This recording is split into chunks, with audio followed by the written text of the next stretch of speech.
that the 2017 Ferrari GTC4Lusso is at least 1 second faster around Ferrari's Fiorano test track than the wagonoid FF that it replaces is meaningless.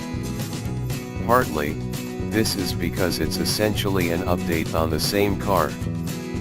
But it's also because, according to Stefano Varisco, the man responsible for the Lusso's vehicle dynamics, improving lap times wasn't a target for the Lusso development team. More to the point, the all-wheel drive Lusso is clearly a GT car, a machine made for triple-digit sweepers and deserted highways more than for Alpine switchbacks. Hot laps? They're in the Lusso's purview but certainly not in its crosshairs. So it matters little when we find ourselves in a parade of tour buses, cyclists, and even sport bikes operating with a churlish disregard for velocity while climbing switchback roads in the Italian Alps.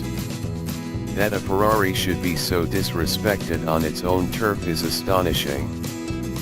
That this indifference is demonstrated mostly by Germans on holiday is not. Possibly the drive route was chosen by Ferrari in a veiled attempt to highlight the Lusso's greatest virtue, utter civility. Ferraris, after all, are universally wedded to the expectation of noise, soul-scorching symphonic theater. A 680 horsepower V12 powered Ferrari lacking such theater is as contradictory as a black fire truck. Should the Lusso's double-pane windows, quieter exhaust, and extra sound deadening still wave the prancing horse flag? Can an old man's Ferrari still be a Ferrari? More philosophically, should it be? The collective heart of the Tifosi just skipped a beat. Drives like a Ferrari. Still, it works. The Lusso doesn't make itself small on these roads. It just swallows them whole. There's nothing subtle here, but there is a calm confidence about its abilities. Utterly stuck to the ground, the front tires follow every command from the lightly weighted steering wheel, and, in turn, the rest of the big coupe obeys. Don't think you're going to slide this car, it's not that kind of machine.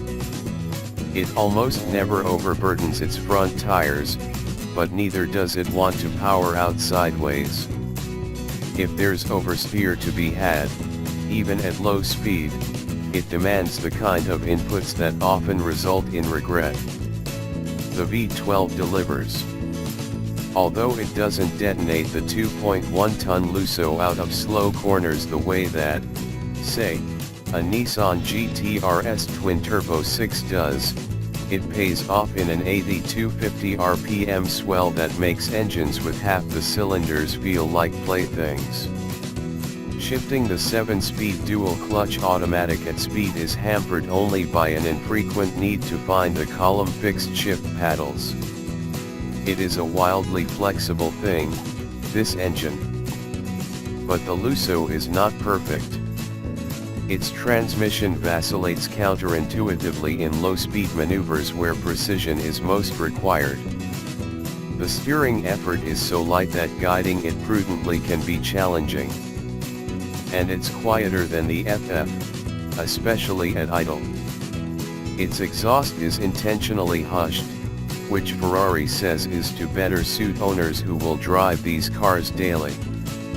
Still, 3 hours later, after showing its taillights to every Iveco truck in the Alps, we realize the truth about the Lusso is evident.